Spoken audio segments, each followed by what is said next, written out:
je viens bientôt, retiens ce que tu as, afin que personne ne prenne ta couronne. C'est un bel thème que l'on a dégusté depuis mercredi soir, et moi, pas gagné un doute que le Seigneur est dans le travail d'un bon pâtissier qui mettait matin la cerise sur le gâteau. Mais nous croyons que le Seigneur est en parler avec vous amplement dans le bel thème ça que Damien a gagné dans l'occasion du 24e anniversaire. Et maintenant, autour de ce thème, autour de ce texte, moi je voulais tirer le sujet ça pour me dire envers et contre tous, retiens ce que tu as. Mais que toute l'église a dit ça avec moi. Envers et contre tous, retiens ce que tu as. Est-ce que l'église a dit ça? Envers et contre tous, retiens ce que tu as. Les enfants d'aujourd'hui, c'est-à-dire ceux qui naissent dans les années 2000, Simone 2000, il y a un penchant naturel pour les technologies de l'information et de la communication que relaient les TIC, au point que certains observateurs, notamment des sociologues, ils ont affirmé avec raison que Timoun a développé étrangement une certaine addiction pour les TIC depuis dans 20 moments. Et sur les réseaux sociaux, on regarde des gens qui ont 20 et puis qui ont fait TikTok, qui ont posté, ça veut dire Timoun, depuis dans 20, ils ont contact avec les TIC, qui fait que Timoun a fait avec une addiction pour les TIC. Ce phénomène, frères et sœurs, il a pour conséquence le fait que ces enfants ont ignoré, nous avons dit, des choses tout à fait naturelles qui étaient pratiquées dans notre propre culture il y a un certain temps. À titre d'exemple, nous avons dit Timoun Sayo qui fait dans les années 2000. Jodia et pour dire de Roosevelt Sayo que nous relais ici. Nous avons dit que Timoun Sayo, il n'y a pas qu'on question de sauter côte. Timoun qui fait qu'on a pas qu'on a fait sauter côte. Timoun qui fait qu'on a pas qu'on a fait jouer marelle. Timoun qui fait qu'on a pas qu'on a question rouler sec. Moi-même longtemps, les petits, ils vont acheter café à grande distance. Vous prenez ce pour là, vous prenez ce pour commencer pour là, papa, pour retourner, ou pas même où est là. Tellement couru cette la boîte. Si moun konya pas qu'on a fait rouler sec. Si moun konya pas qu'on a fait jouer au sled, etc., etc., nous avons prendre un pile exemple. Et frères et sœurs, à cette liste, moi-même, je suis capable d'ajouter au moins deux jeux assez anciens, deux jouets assez anciens que nous devons pratiquer nous-mêmes, nous avons dit, les enfants de ma génération, nous devons pratiquer Doumgaz. Bon, peut-être que mon monde ici ne connaît pas tellement. C'est un jouet de Doumgaz. Et jouet ça qui me rappelle à Timoun Moulomapia qui ne connaît pas jouet ça, qui te dit Timoun ça, jouet ça, qui ça que spécificité jouet ça. Eh bien, jouet ça pour spécificité, une sorte de pari qui était engagé entre deux mondes. Il a dit deux Timoun qui ont marié Doumgaz. Et là, ils ont marié Doumgaz là. Doumgaz là veut dire que deux camarades qui rentraient dans Paris, ça, ils ont besoin d'engager, ils ont pour exigence pour toujours aimer derrière eux. Parce que si vous ne pas aimer derrière eux, nous marions comme gaz avec là, l'habilité pour le venir pour le bon ou plusieurs coups de poing dans tout. Donc vous devez pour devoir la période ça, selon le pariage ça, vous devez devoir, même si maman met des tout. Vous devez devoir, même si vous parlez l'école, mais des dos. Vous devez devoir, même si vous la manger, mais des dos. Parce que si vous parlez des dos, l'autre là pour parier avec les États-Unis et beaucoup d'eau. Il y a un deuxième jouet que nous devons pratiquer, c'est ce petit monde dans le pays, peut-être que le monde ne peut pas connaître. Il y a un deuxième jouet que nous devons pratiquer, et qui fait nous penser à méditation, ça m'a préparé. C'est un jouet que les Bacala. Jouet Bacala, c'était un jouet qui consistait aussi en une sorte de pari selon lequel les deux camarades qui s'y engageaient, ça veut dire deux camarades, deux amis qui marient Bacala, eh bien, ils ont des tête pour exigence, pour veiller à n'importe ça qui n'en même. Parce que si on pas de bien, et que le monde peut parler avec la flamme de main, et sac non mais on l'a tombé. Donc, depuis sac non mais on l'a tombé, il n'y a pas besoin qu'on ait est-ce que c'est pour papa ou est-ce que c'est pour parler nous, est-ce que c'est pour maman. Il n'y a pas besoin qu'on ait est-ce que c'est en bagaille où il te fait bon plat manger ou bien il te fait bon encore. Il n'y a pas besoin qu'on ait qui salteye. Donc, depuis camarade la vie, il tape mais son parent nous compte. Il tape mais sac non on l'a tombé, depuis sac non on l'a tombé, c'est pour les lier. Je vais ça te les pas là. Bien content moi nous répéter, il semble nous déconner. Donc je vais s'atteler pas là. Et mes frères et sœurs, dans le Seigneur, ce jeu, c'est très ancien, mais il est capable de constituer une sorte de motivation, en ce sens qu'il est capable d'aider nous pour nous cerner l'importance de ce thème retenu pour la célébration de ce 24e anniversaire. Je viens bientôt. Retiens ce que tu as, afin que personne ne prenne ta couronne. Apocalypse chapitre 3, le verset 11. De ce fait, nous devons poser, nous devons comprendre, frères et sœurs, que toute la beauté de ce texte en Apocalypse chapitre 3, le verset 11, est concentré sur la deuxième partie du verset. Deuxième partie a dit, retiens ce que tu as. Retiens ce que tu as. C'est comme si on t'a considéré comme chrétien, que l'on veuille ou non, volontaire ou involontairement, ou parliez pas là avec un ensemble d'ennemis que vous-même ou pas même qu'à identifier et qui sans cesse a cherché taper main pour retirer l'évangile là-dedans.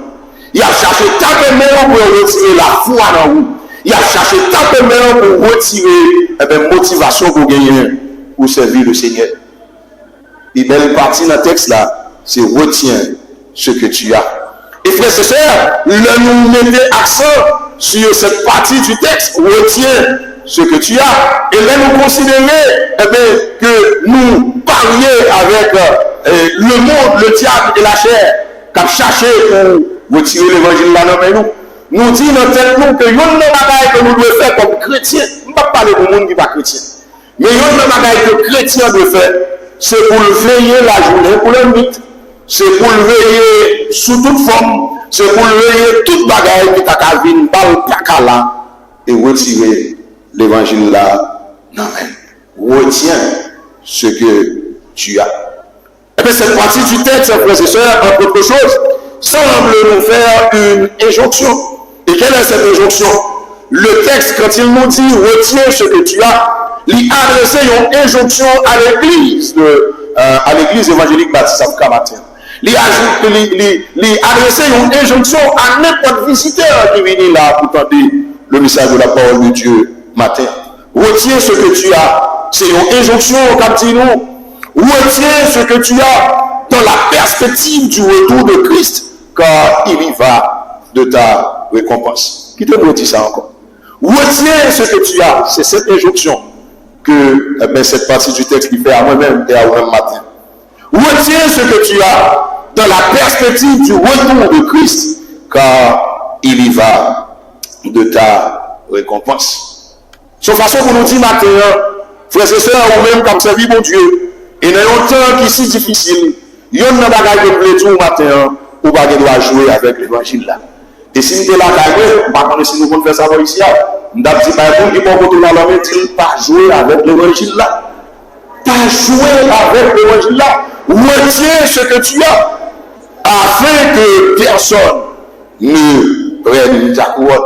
Retiens ce que tu as dans la perspective du retour de Christ, car il y va de ta récompense. À ce niveau de notre méditation, frères et sœurs, nous devons poser nous toute la question pour nous questionner nous-mêmes comme chrétiens. Pour nous poser nous et garder conscience nous. Faisons examen de conscience sur l'évangile qui nous mène nous, l'évangile qui en donne nous, l'évangile que le Seigneur relève nous envers et contre tous pour nous garder fermes.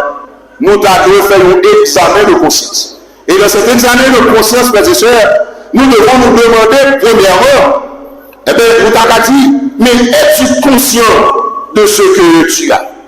Es-tu conscient? Est-ce qu'on est conscient de ça, l'évangile là? Est-ce qu'on est conscient de son gain? Est-ce qu'on est conscient de la richesse qui est dans l'évangile là? Est-ce qu'on est conscient de la valeur de ce que tu as? Es-tu conscient de ce que tu as? Une deuxième question pour nous poser avec nous, c'est: es-tu conscient de l'imminence du retour de Christ? Est-ce qu'on est conscient que Christ l'a prêt pour retourner? Frères et sœurs, eh bien, tout signe montre que le Seigneur est prêt pour retourner, venir chercher l'Église. Et non seulement nous avons dit tête nous, est-ce que nous sommes conscients de ça, nous gagnons même loin? Est-ce que nous sommes conscients du fait que le Seigneur, pas loin, est prêt pour nous retourner? Et troisièmement, nous avons posé cette question pour nous dire: mais est-ce que nous sommes conscients de la valeur de cette récompense qui nous attend là-haut dans le ciel? Est-ce que nous sommes conscients de la valeur, récompense que nous gagnons pour nous jouir dans le ciel là, dans la présence de Dieu? Et c'est ça que fait, frères et sœurs, si nous sommes conscients de, eh bien, si on va jouir dans le ciel là, quel que soit ça ou bien sur la terre, ou prêt pour abandonner, ou prêt pour quitter le pour servir bon Dieu. C'est peut-être ça serviteur à chanter, et il dit avec raison: prenons ça à tout plaisir, prenons coup de écoute. Mais bon, moi Jésus, précieux sauveur, parce que les vies douces, bah, c'est Dieu tout. En guise de réponse à ces trois questions, frères et sœurs, qui sont si importantes, nous nous proposons ce matin de considérer le thème en trois dimensions. Nous devons considérer le thème dans le matin en trois dimensions. Première dimension, c'est « Je viens bientôt », qui est une annonce. « Je viens bientôt », qui est une annonce. Deuxième dimension, c'est « Retiens ce que tu as », qui est une exhortation. Et troisième dimension, c'est « Afin que personne ne prenne ta couronne », qui est une promesse. Frères et sœurs dans le Seigneur, rapidement, qui peut nous considérer avec vous, parce que nous allons donner mon droit, nous considérer avec vous, première dimension texte là, je viens bientôt.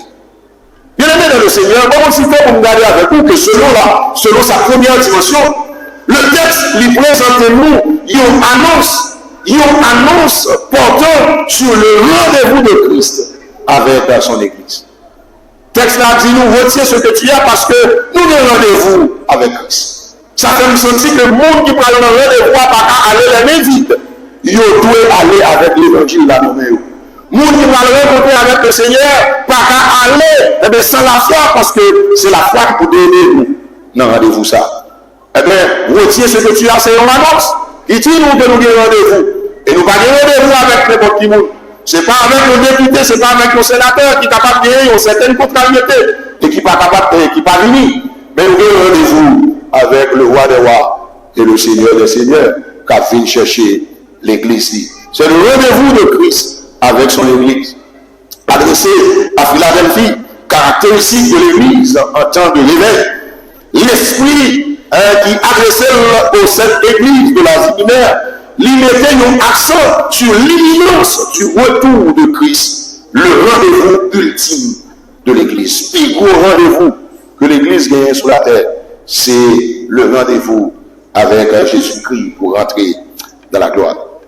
Et tant pour le rendez-vous, naturellement, nous connaissons que le rendez-vous, c'est un disons entre deux mondes ou bien plusieurs mondes.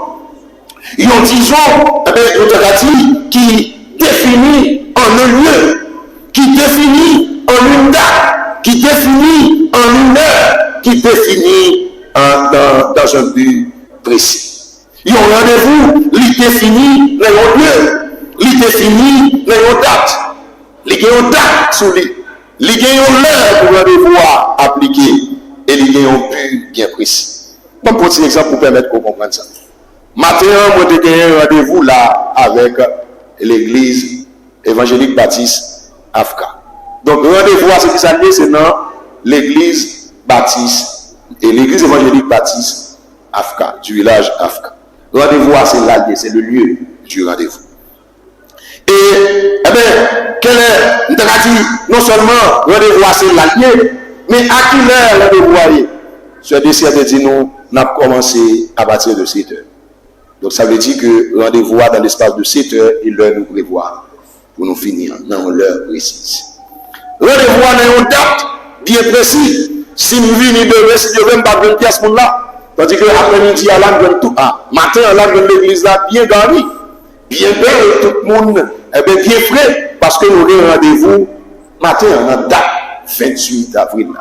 Si nous venons demain, nous avons l'autre activité, mais pas dans la célébration des dates. Donc, rendez-vous a défini dans une date bien précise. Et qui ça nous vient faire matin?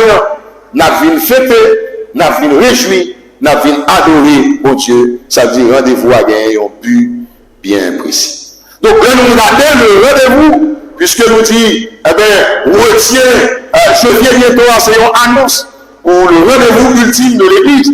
Là, nous regardons rendez-vous que Christ a donné avec l'Église là. Nous a dit, eh bien, texte a démontré nous que en lieu et place pour que vous mettez accent sur le temps précis réservé au retour de Christ. Le texte l'hypothèse davantage à son emphase sur la certitude et l'imminence de ce retour, avec un accent particulier sur celui qui a fait cette annonce. Donc, de telle sorte que les gens qui ont dit, eh bien, puisque c'est je viens bientôt, c'est un indicateur de temps, mais qui n'est pas effectivement défini avec précision dans le temps. Eh bien, frères et sœurs, le texte n'a pas montré que le rendez-vous n'est pas précis. C'est ça que fait le rendez-vous Christ avec l'Église là, en ce qui nous concerne, c'est un rendez-vous précis. C'est vous-même qui va connaître date là, mais le Seigneur connaît date là. C'est vous-même qui va connaître l'heure, mais le Seigneur connaît l'heure. C'est vous-même qui va connaître les détails avec précision, mais le Seigneur a des détails avec précision. Et puisque ce n'est pas l'heure qu'on doit connaître qui est important, le Seigneur mettait accent davantage sur ça qui est important dans le rendez-vous à Boutou que m'a fini quand même. Et en conséquence, vous devez préparer. Donc c'est ça qui est important dans le rendez-vous, c'est que le rendez-vous à Québec et l'Église doit préparer pour participer dans le rendez-vous ça. Et si vous regardez le texte avec moi dans l'Apocalypse chapitre 3, à partir du verset 7, vous avez que le texte a dit, je viens bientôt. Mais si vous regardez dans le verset 11, là, je viens bientôt, et là, on remonte dans le verset 7, là, on voit que même les gens qui dit je viens bientôt, c'est lui-même qui a décrit dans chapitre, dans le verset 7, là, en l'air. Je viens bientôt, et voici ce que dit. De façon pour nous dire que rendez-vous à son rendez-vous qui est précis, son rendez-vous qui arrive quand même. C'est ça que fait matin, parce que ça, nous venons exhorter pour nous dire que vous ne pas garder rendez-vous pour appeler la guerre dans les moyens. Ou pas garder rendez-vous avec le Seigneur pour vivre n'importe qui jour. Ou pas garder rendez-vous avec le Seigneur, et puis dans l'église là, tout ce qu'on fait, c'est tripotage. Dans l'église là, tout ce qu'on fait, c'est diviser-vous. Dans l'église là, tout ce qu'on fait, c'est parler libéral. Dans l'église là, on n'y est pas jamais bien fait pour vous. Ou pas garder rendez-vous avec Christ, pour pas jamais satisfaire de rien. Ou pas garder rendez-vous avec Christ, pour vivre la vie autant que tout le temps, c'est pour vous. C'est lui qui a dit, pica ou gaspiller temps. Puis aujourd'hui là, qu'au dernier jour, employer talent ou bien, puisque le tout va juger à la fin. Ou bien rendez-vous qui est arrivé à n'importe quelle heure, à n'importe quel moment. Et puisque est arrivé à n'importe quelle heure, à n'importe quel moment, moi-même avec vous, nous ne pouvons pas jouer. Eh bien, les gens qui font rendez-vous avec comment ils définissent. Valeur rendez-vous, sérieux qui accompagne le rendez-vous ça, frères et sœurs, l'Ichita, dans le monde que nous avons rendez-vous avec là, qui par contre n'a pas menti et qui a privé, qui a quitté rendez-vous avant. Frères et sœurs, avec qui est-ce que rendez-vous? Je viens bientôt, monde qui annonce nous que la lumière qui est pied, je viens bientôt, et voici ce que dit premièrement le Saint. Monde nous avons rendez-vous avec là, eh bien, c'est le Saint. Pour parler de la sainteté de son caractère. C'est un monde qui saint. Il pas jamais dit on bagaille pour faire erreur là-dedans. Il dit je viens bientôt la fini. C'est ça que fait des préoccupations. C'est pas même qui date la fini, mais c'est est-ce que la vie en état pour le fini. Nous avons rendez-vous avec le Seigneur. Et le monde qui va nous rendez-vous dans le verset 7 là, c'est le saint. Pour parler de la sainteté de son caractère. Je viens bientôt, voici ce que dit le véritable, pour parler de la véracité de ses promesses. C'est seulement le promesse qui a été donné. Pas de rien qui t'a pas empêché le Seigneur venir, non, le planifié pour venir. Pas de bandits qui t'a bloqué, pas de route qui t'a bloqué, pas de l'armée qui t'a bloqué, pas de gouvernement, pas de royaume sur la terre qui t'a bloqué. Non, l'heure programmé pour le venir, la venir quand il est le véritable. C'est la véracité de ses promesses. Et s'il a étudié l'ensemble des promesses de Dieu insérées à travers la parole de Dieu, c'est la Bible, où tu as que le Seigneur beaucoup de gens font promesse pour le baptême. Avec l'Église. Le Seigneur beaucoup de gens font promesse pour le baptême. D'ailleurs, en ce qui a trait à sa venue, il était promettre de la venir. En ce qui a trait à son vécu sur la terre, il te promet qu'il va vivre dans le temps, non, il vivre dans le temps. En ce qui a trait à sa mort et à sa crucifixion, il te promet qu'il t'a arrêté, il t'a maltraité, il t'a pourri, et il t'a pris sur la croix, il t'a donné la ville pour sauver. En ce qui a trait à sa résurrection, il te promet que c'est vrai, on va gagner pour le tuer, et on va gagner pour mettre dans le temps, mais il te promet qu'après 3 jours, la va ressusciter. Et frères et sœurs, la parole de Dieu montre-nous avec raison, et c'est ça qui constitue la raison d'être de notre présence. Ça matin, c'est parce que bon Dieu nous, la personne de Jésus-Christ, il était ressuscité, il pas dans tombe encore, il vivant et il vivant au siècle des siècles. C'est seul monde par cette promesse qui dit, je tiens les clés de la mort et du séjour des morts. Il dit, je suis vivant au siècle des siècles. En ce qui a trait à sa résurrection, il a tenu sa promesse. Maintenant, l'œuf ressuscité, il montait et avant de monter, il remarquait que disciples dans une situation de panique. Il dit, monsieur, nous n'avons pas besoin de paniquer. Moi, pour aller et m'envoyer un consolateur en attendant que nous venions. Et ce consolateur, il va conduire nous dans toute la vérité. Donc, il y allait, il promet pour que l'homme vienne. Et il dit, en attendant que nous venions, et voici, je suis avec vous tous les jours jusqu'à la fin du monde. Donc, c'est le véritable bon Dieu, ça qui va faire une promesse pour le marquer. Et maintenant, me dire que ce n'est pas seulement le promesse, et ce n'est pas seulement le retour de Jésus-Christ qui sont promesses que le Québec, mais toute promesse que bon Dieu fait dans la vie. Même si on est au printemps pour arriver, la privé quand même. Si ce n'est pas jeudi, c'est demain. Si ce n'est pas demain, c'est après-demain. Si ce n'est pas ce mois-ci, c'est le mois prochain. Mais les promesses de Dieu ne failliront jamais. Bon Dieu fait promesse, la retourner venir chercher l'église, la retourner venir chercher l'église. Je viens bientôt, c'est l'annonce pour le rendez-vous avec le Seigneur.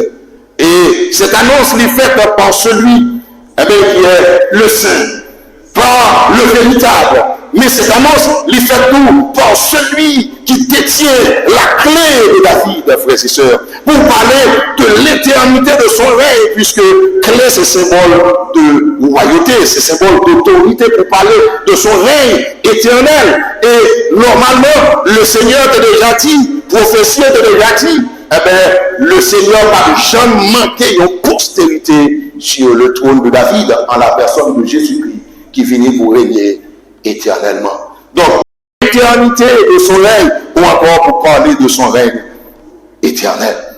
Qui est-ce qui fait promesse ça? C'est le Saint, le véritable, celui qui a la clé de la vie. Mais aussi, celui qui ouvre et personne ne fermera. Celui qui ferme et personne, frères et sœurs, n'ouvrira pour parler de son incontestable autorité.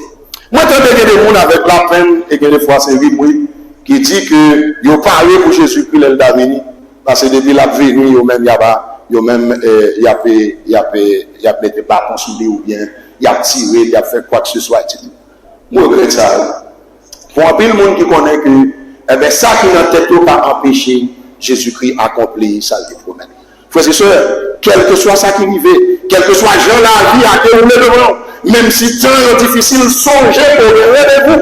Et au rendez-vous avec le Saint, au rendez-vous avec le véritable, au rendez-vous avec celui qui a la clé de la vie, celui qui ouvre et personne ne fermera, et celui qui ferme et personne n'ouvrira. Et bien pour parler de son incontestable autorité, la fini et la fini quand même, pas de monde qui a empêché ça.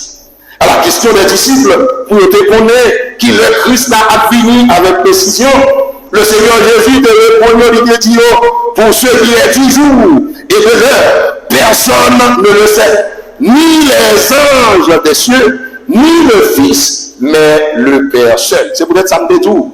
Que rendez-vous que Christ vient avec l'Église à son rendez-vous précis. C'est où par contre date là, mais le Seigneur connaît date là, et la privée dans la date que le Seigneur lui-même les fixé. Dans 2 Pierre chapitre 3, verset 1 à 10, nous avons lu ça, eh bien, qu'il y a un pile monde qui dit, depuis au petit 4-4, depuis si comprendre d'agoumer avec des révèles, ils entendent depuis son ancien, arrière parent, ils entendent en question de Jésus-Christ qui a venu, ils ont même grandi, ils ont vu grand monde, ils ont mouru, ils ont vu Jésus-Christ qui a venu. Frères et sœurs, je voulais dire que l'apôtre Pierre va dire, il y a un jour dans ce bon Dieu, c'est un pour 1000 ans, et il y a 1000 ans pour bon Dieu, c'est un pour un jour. Texte va dit, le Seigneur ne tarde pas dans l'accomplissement de sa promesse comme quelques-uns le croient, mais il a usé de patience parce qu'il voulait que plus de monde possible vienne et participer dans ce rendez-vous. Donc la première dimension du texte, frères et sœurs, c'est je viens bientôt, qui est une annonce. Mais la deuxième dimension du texte, rapidement, c'est retiens ce que tu as. Selon cette deuxième dimension, le texte nous montre une exhortation, c'est-à-dire une mise en garde relative à l'attitude de l'Église au temps de la fin. Qui attitude l'Église doit gagner dans le temps qui marquait la fin? Dans le temps où Jésus-Christ prête pour venir chercher l'Église, eh bien, par rapport à rendez-vous que vient avec l'Église, ou un rendez-vous avec le Seigneur. Et puisqu'on a un rendez-vous, il y a un monde qui a un rendez-vous, il y a un jeune doit comporter. Il y a un monde qui a un rendez-vous, il doit être toujours prêt. Il y a un monde qui a un rendez-vous, et surtout, avec le Seigneur, il doit ranger ses affaires, il doit ranger causer avec mon Dieu. C'est peut-être ça, eh bien, frères et sœurs, cette exhortation du Seigneur mise en garde, qui est adressée à l'Église, pour attitude concernant attitude, qui attitude qu'on doit gagner. Frères et sœurs, si vous avez rendez-vous avec le Seigneur, eh bien, attitude pour gagner, c'est que c'est pour aucun pays ça qui n'a même. Qu'un pays ça qui n'a même. Et me détourne dans le thème, dans le sujet, envers et contre tous, qu'un pays ça qui n'a même. Pendant que je dis ça là, il y a des gens qui dans le cœur réfléchir, mais pas facile pour qu'un pays ça qui n'a même. Frère et sœurs, ce n'est pas vous-même qui avez qu'un pays, ou seulement qui a volonté pour qu'un pays. Et le Seigneur a bien dit qu'un pays. La parole de Dieu dit, je suis persuadé, en Philippiens, chapitre 1er, le verset 6, Paul va l'écrire au chrétien de Philippe pour dire, je suis persuadé que celui qui a commencé cette bonne œuvre en vous, la rendra parfaite pour le jour du Seigneur. Ça veut dire que le monde qui relève de l'évangile là, qui place l'évangile là dans vous, le monde qui relève de la foi, c'est lui qui a mené la foi à la perfection. Ça veut dire que vous seulement besoin de volonté pour marcher. Ou seulement besoin qu'il désire, ou seulement besoin animé de une bonne volonté pour marcher et marcher dans la sainteté. Il y a un monde qui gagne, eh bien, rendez-vous avec Christ, il besoin qu'aimer l'évangile là, il besoin qu'aimer ça le Seigneur, mettez dans l'IA. Eh bien, frères et sœurs, il est important pour moi-même avec vous. Nous songeons que ça est expliqué en clair.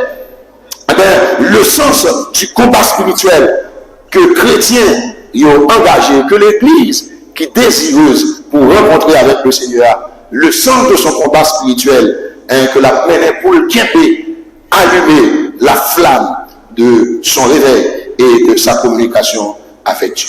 Il y a une question bien sensée pour nous poser avec nous, l'arrivée dans la partie texte qui est tellement important, c'est pour nous demander, mais qu'est-ce que cette Église doit retenir si précieusement?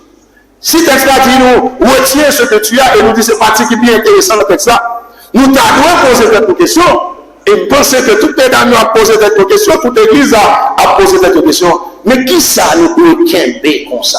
Qui ça qui est précieux comme ça? Qui ça jeune fille doit défoncer au gros quimper comme ça? Qui ça jeune garçon doit défoncer au gros quimper comme ça? Qui ça l'église là doit peut-être pour laguer n'importe quel bagage, mais pour le quimper ça? Qui ça l'église là doit quimper comme ça? Envers et contre tous. La réponse à cette question, frères et sœurs, se trouve dans l'évaluation de l'Église. Dans l'évaluation de l'Église faite par l'Esprit au verset 8 à 11, en Apocalypse chapitre 3, verset 8 à 11. qui affirmait que Philadelphie, c'était une église, puisque il y a un rendez-vous, il connaît, parce qu'il y a un rendez-vous, il ne doit pas présenter un rendez-vous avec un ennemi. Parce que l'on paraît dans le rendez-vous, pour le mieux d'agaille que le Seigneur va gagner pour tirer au côté de l'évangile là. D'ailleurs, on ne peut pas arriver dans le rendez-vous si l'évangile n'est pas à point. On ne peut pas arriver dans l'évangile là, sous quitter l'évangile, ou troquer, ou hypothéquer, ou bien changer pour n'importe qui bagaille. Frères et sœurs, rien dans le monde ça pas important, parce que l'évangile que le Seigneur mettait dans nous. D'ailleurs, il est tellement important que l'évangile où le Seigneur mettait dans nous, l'évangile qui a beau pour rendez-vous ça, il coûtait la vie au Fils de Dieu. Le Seigneur quittait trône, il quittait règne, il vient sous la terre, il vient par la vie sous la croix pour nous rendre l'évangile, pour nous réconcilier avec le Seigneur. Frères et sœurs, réponse c'est dans verset 8 à 11, qui affirmait que Philadelphie, c'était une église qui était éventuelle pour le Tekebe, mais qui ça l'église là pas Kebe aussi précieusement. Première bagaille que l'église a Kebe, selon le texte là, c'est son humilité. Son église qui a marché dans l'humilité. Dans l'humilité, dis avec humilité. Dis avec humilité. Frères et sœurs, l'église, le Seigneur a pu chercher à douer Kebe humilité, douer vivre dans l'humilité, parce que le Seigneur a pu chercher l'église orgueilleuse. Le Seigneur va venir chercher Africa parce qu'on sont belles l'église. Le Seigneur aime pour nos belles places. Et il connaît que autant que faire se peut, on va faire l'église ça plus belle de jour en jour. Mais mes frères et mes soeurs, sachez et sachez très bien que ce n'est pas une belle église que le Seigneur vient chercher. Mais parole de Dieu a dit, le Seigneur vient chercher une église sainte. Il y a une église glorieuse. Il y a une église sans tache, ni ride, ni rien de semblable. Amen, l'église. Le Seigneur vient chercher une église sans tache, sans ride, sans aucune cicatrice, avec le monde qui était là-dedans. Le Seigneur a venu chercher une église dans la sainteté. Le Seigneur a venu chercher une église en communion. Le Seigneur a venu chercher une église en prière. Le Seigneur a venu chercher une église dans la dévotion. Le Seigneur a venu chercher une église dans la communion fraternelle. Une église qui est dans l'humilité. Première bagaille de l'église, que la Kembe l'a conservée, c'est son humilité. Regardez bien dans verset 8 là, ça dit, je connais tes œuvres, c'est l'évaluation que l'esprit s'adressant aux églises de l'Asie mineure, c'est l'évaluation ça que fait de l'église de Philadelphie. L'un évaluer l'église de Philadelphie, il dit, l'homme gardé, c'est vrai moun qui pas connaît, c'est vrai moun qui mal connaît, c'est vrai moun qui mal s'interpréter. C'est vrai que nous n'avons pas de valeur, mais nous-mêmes l'homme évaluer. Ça veut dire, le mettre sous balance, mais ça pourrait. En sorte que nous avons menti matin, frères et sœurs. Là, le Seigneur a évalué nous comme l'église. Il m'a parlé de l'église, il m'a parlé de bâtiment. Il m'a parlé de nous-mêmes comme l'église, le temple du Seigneur. Là, le Seigneur a évalué, puis ça l'ouest. Là, le Seigneur n'est sous balance qui sont représentés. Est-ce qu'on fait quoi dans balance, le Seigneur? Frères et sœurs, le Seigneur va le mot pour attaquer mandat et puis le mettre sous balance lui pour ne pas représenter rien. Frères et sœurs, si vous êtes capable de tromper le comité de l'église là, si vous êtes capable de tromper pasteur Enes, si vous êtes capable de tromper le corps pastoral de l'église, si vous êtes capable de filer et tromper Damien, mais il y a une c'est que le Seigneur connaît. La parole de Dieu dit, je connais, c'est une bagaille qui dit à toute l'église, je connais. Ça veut dire que ce n'est pas le monde qui m'allait de vous, mais moi je connais qui est celui. Maintenant, ce n'est pas le monde qui m'allait de Dieu, mais je connais qui est celui. Et là, mon Dieu connaît là, nous avons que le Seigneur connaît comme une jeune fille qui a forcé à marcher dans la foi. Nous avons le Seigneur connaît comme une jeune dame qui a couru sous pauvre tout, qui a couru sous sac, qui a couru dans la prière. C'est vrai pour nous comprendre, c'est vrai pour nous apporter un secours, mais on veut courir dans la prière pour faire mon Dieu plaisir. Je connais tes œuvres. Et premier bagage que le Seigneur dit pour l'église, ça, frères et sœurs, je connais que tu es une église, le cap marché dans l'humilité. Frères et sœurs, le Seigneur va plus chercher l'église qui enflait. Le Seigneur va plus chercher l'église à la manière de la hautissée qui montait l'estomac, qui montait collecte, qui haussait ses épaules et qui déclarait avec anti-fierté, je suis riche, je me suis enrichi et je n'ai besoin de rien. Frères et sœurs, pour qu'on ait ça passé, c'est que paradoxalement, pendant l'église a frappé l'estomac pour dire je suis riche, je me suis enrichi, le Seigneur dit, je te conseille d'acheter un colis pour moindre tes yeux. Parce que moi-même, je m'a gardé ensemble, qu'on est de où. C'est vrai, on va battre l'estomac, qu'on ensemble, on est de où. Parce que, pas oublier, eh bien, nous ne pouvons pas tromper mon Dieu. Nous ne pouvons pas passer sur mon Dieu. L'Éternel dit à l'église de Philadelphie, on va battre l'estomac, mais l'aime garder au moins, ouais, que vous pauvre. L'aime garder au moins, que vous aveugle. L'aime garder que vous avez tout dit. Parce que c'est le Seigneur qu'on aime. Nous ne pouvons pas passer sur lui. Le Seigneur va venir chercher l'église orgueilleuse. Le Seigneur va venir chercher les gens qui vivent dans l'orgueil. Orgueil, c'est un péché que le Seigneur gagne en horreur au même titre que l'impudicité. En plus, le monde, il est capable de dire que mais il orgueil en dehors. Il dit c'est pour ça lever dans la famille. C'est pour ça lever dans la famille, mais je ne l'évangile. L'évangile peut briser pour le faire l'or. C'est ça l'évangile là. La parole de Dieu dit, et c'est Paul qui dit, l'évangile c'est la puissance de Dieu. C'est une puissance régénératrice, c'est une puissance transformatrice. Souvenez dans l'église où était tout pique, souvenez dans l'église où était tout pute, souvenez dans l'église où nous ne pouvons pas parler, ou orgueilleux, ou dit moi-même pas prendre n'importe quoi dans n'importe monde. Eh bien, frères et sœurs, sont orgueilleux. Le Seigneur veut par la matin pour dire, la venir chercher le monde qui est dans l'humilité. Seigneur, pas quitter, monter. Seigneur va quitter penser pire. Mais qui ça peut faire parce que nous le voit fait un petit, tout petit devant. Parce que le secret de l'élévation selon le Seigneur, c'est l'humilité. Le secret de l'élévation selon le Seigneur, c'est l'humilité.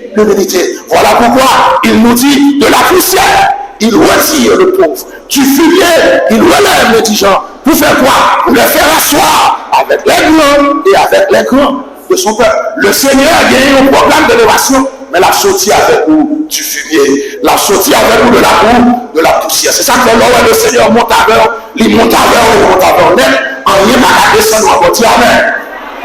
En rien pas qu'à descendre, mais le Seigneur monte avec, parce que le connaît côté le sorti avec. Quand le Seigneur sorti avec là, il connaît pas qu'à faire orgueil encore. Il connaît le Seigneur sorti avec, même si vous ne faites pas, vous ne pouvez pas faire. Dès que le Seigneur sorti avec, même si vous n'avez fait gros colère, ou même si vous restez dans l'humilité. Pas vous qui boivez de l'argent, mais c'est rester dans l'humilité. Frères et sœurs, je connais, c'est ça le Seigneur dit, voici, parce que tu as peu de puissance. Le Seigneur a regardé l'église de Philadelphie, il dit, si vous n'avez pas regardé le baptême d'un retour, parce que vous sont l'église qui a très peu de puissance. Frères et sœurs, tout balcon en tant plein là, toute la regardée pour lui, t'as regardé plus pour nous dans l'église là. Pasteur Ernest avec comité avant doit prévoir pour agrandir l'église là, avancer tribune dans devant, tellement bien mon. Pourquoi nous ça va de plus monde? Parce que pas de prophétie. Parce que pas de prophétie, l'auto pas carré le poteau pas de pile bagage là. Pas gagner un ensemble de prophéties qui va camper soigner, qui formaté par l'émotion, et puis dans rassembler le monde, et puis le monde ça va rassembler sur une faux base dans l'évangile là. Nous avons une prophétie, mais il va transformer par la parole. Tandis que le Seigneur dit, eh bien, c'est pour nous transformer. Il dit, ne vous conformez pas au siècle présent, mais soyez transformés par le renouvellement de l'intelligence. Et le renouvellement de l'intelligence est communiqué dans l'enseignement de la parole. Frères et sœurs, servir mon Dieu et servir dans l'humilité. Servir mon Dieu et servir parce que la vie chercher monde qui est dans l'humilité. Je connais tes œuvres. Voici parce que tu as peu de puissance. Il y a des gens qui parlent, l'autre a parlé, il y a tel pasteur qui a puissance. Il y a tel monde qui a puissance parce qu'il dit retirer son olive dans les oreilles. Il retirer avec dans les cheveux. C'est un ensemble de bagages où on n'est pas tête chargée, frères et sœurs. Ce n'est pas parce que nous connaissons mon Dieu qu'on a fait là.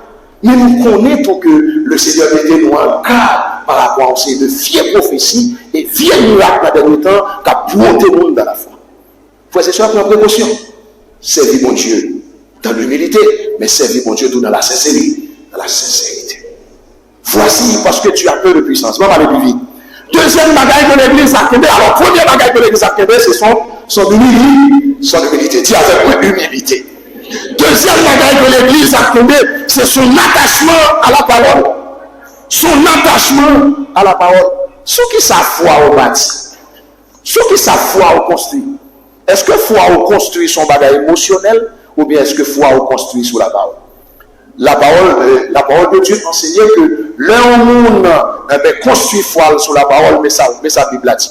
Bible a dit la vie monde ça, il comparé avec un monde qui bâtit un caille et qui prend temps pour mettre des fondements, qui mettent sur un bon fondement.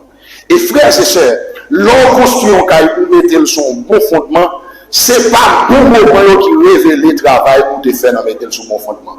C'est les tempêtes, c'est les calamités, c'est les tracas, c'est les gros vents au vini, et bien le pas qu'à classer, il pas qu'à éliminer, il pas qu'à anéantir pour mettre ça, il déchita sur un bon fondement.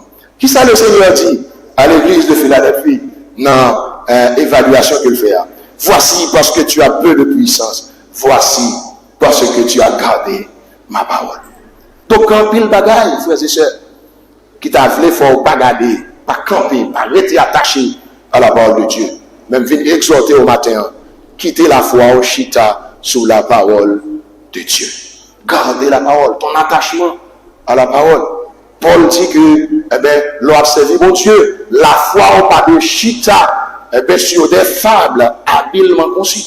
La foi au pas de chita sur philosophie. La foi au de chita sur la réalité de la mort et de la résurrection de Jésus-Christ. Voici parce que tu as gardé ma parole. Tu as peu de puissance. Tu as gardé ma parole.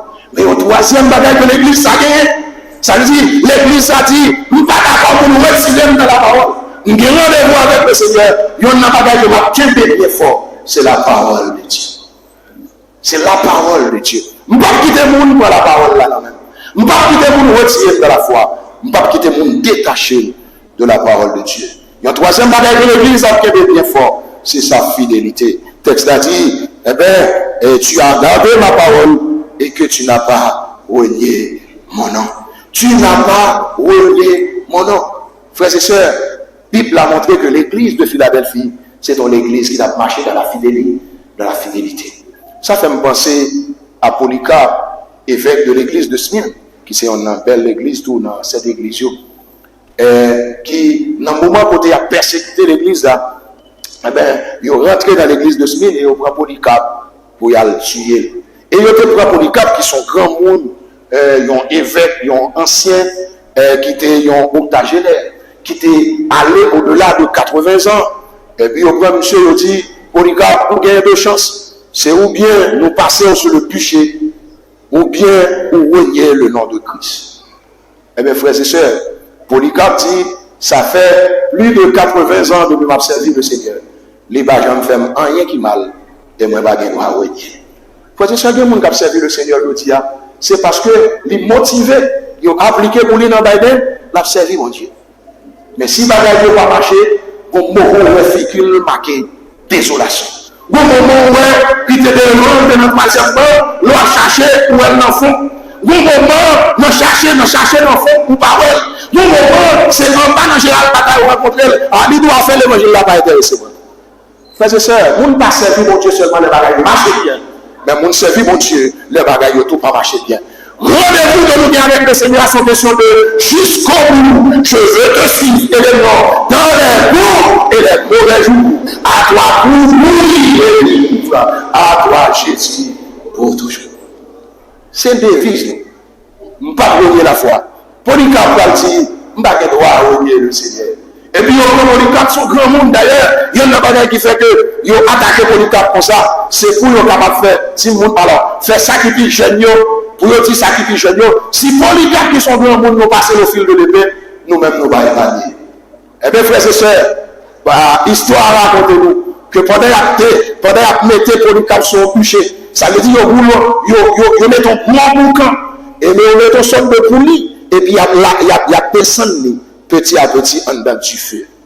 Et puis pendant que nous sommes criés dans du feu, un grand monde qui a crié, qui a souffert avec une douleur atroce. Je fuis les plaisirs de ce monde pour toi. Polycarpe dit, eh bien, sauveur qui fait grâce à tout cœur repentant, si jamais je t'aime, c'est bien maintenant. Vous avez dans le cantique là, dans sa folie capacité dans le cantique là, c'est que il dit, dans le bonheur et la gloire de ton palais.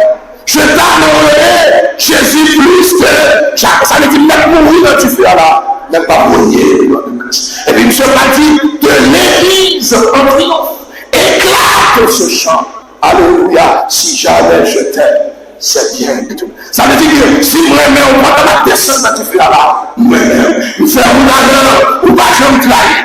Nous faisons d'alors, ou pas jamais mentir. Nous faisons d'alors, ou pas jamais tromper. Je dis à si nous mourir dans tu fais là, ma mourir même pas brûler le nom de Christ. Il y a un bagage de Polycarpe, c'est sa fidélité. Est-ce qu'on sont chrétiens fidèles? Avant de ça, il a nous le chanter, grande ta fidélité, ô Dieu, mon Père. Chez toi, nulle trace de changement. Et ça, que nous avons là, c'est que puis la dit, si moi-même avais par erreur, par négat, ou bien par ignorance, nous t'avons décidé infidèle, ça va pour nous, mon Dieu, lui-même infidèle. Si nous sommes infidèles, mais lui, il demeure fidèle. Notre Dieu demeure.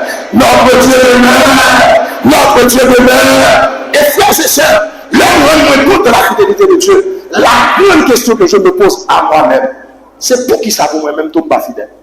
Pour qui ça vous moi-même pas fidèle? Qui raison au cabaye pour justifier infidélité? Eh bien, l'église de Philadelphie, son église qui a quimé humilité, son église qui a quimé attachement à la parole, et son église pour qui a quimé fidélité, qui a marché dans la fidélité. Et le texte va montrer nous que l'homme marchait dans l'humilité, l'homme a attachement pour la parole, l'homme marchait dans la fidélité. Mais ça va passer, frères et sœurs. Le texte va montrer que le Seigneur n'a pas quitté ma gaillère pour la volonté de soulagement. La volonté de soulagement. C'est vrai, sous terre a pas de consolation, mais le Seigneur a soulagé. Ça veut dire ça. On va souffrir interminablement, quand le Seigneur a permis qu'on la souffre. Comment on dit le Seigneur a permis qu'on la souffre? Mais dans Jean-Pierre, le Seigneur qui vous fait aller en souffrant, quand même, restez fidèle jusqu'à la mort, frère. Le Seigneur Jésus est sorti. Le Seigneur qui vous fera aller en souffrant, quand même, restez là.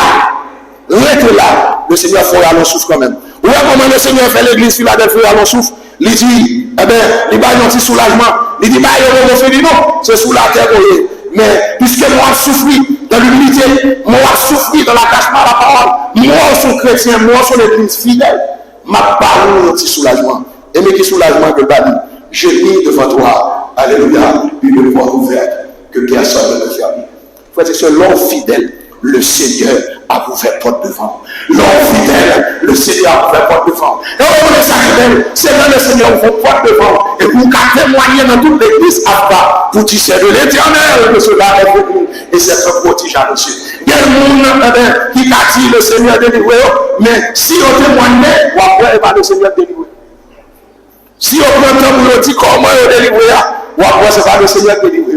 Mais le texte l'a dit, j'ai mis devant toi une porte ouverte que personne ne peut fermer. Ça veut dire la fidélité avec le Seigneur est payante. Monde a marché dans la fidélité, le Seigneur qui pourrait récompenser quand même. Jeune fille, soit marché dans la fidélité, si ce n'est pas gentil, le Seigneur va récompenser quand même. Mon serviteur qui chante ça, il dit même s'il va pas aider tout de suite. Amen. Même s'il t'a obligé de longtemps. Et pendant ma temps dans sa moi 2 jours passés. Moi, 2 nuits passées, moi, année passée. Et entre temps, ça m'observait le monde qui était dérapé, même qui était bien loin de la vie. Mais le Seigneur, c'est alors, texte l'a dit, quand il l'a dit, moi, je dois perdre la foi. Le Seigneur m'a abandonné le droit. Et moi-même, ça m'a fait, m'attendre secours à confiance. Le prophète de lamentation a dit, il est bon d'attendre en silence le secours de l'Éternel. Ça veut dire, frères et sœurs, faites sûr que l'orage souffle. C'est pas nous, c'est pas, on est combien, c'est pas pour l'orage souffle là. Mais l'orage souffle, fait sûr que c'est l'Éternel qui pense. L'Éternel qui souffle par terre. Nous qui pouvons ça, c'est merci Seigneur. Le Seigneur fera mon souffle. Parce que tu as l'église de Philadelphie. J'ai mis devant toi une porte ouverte que personne ne peut fermer.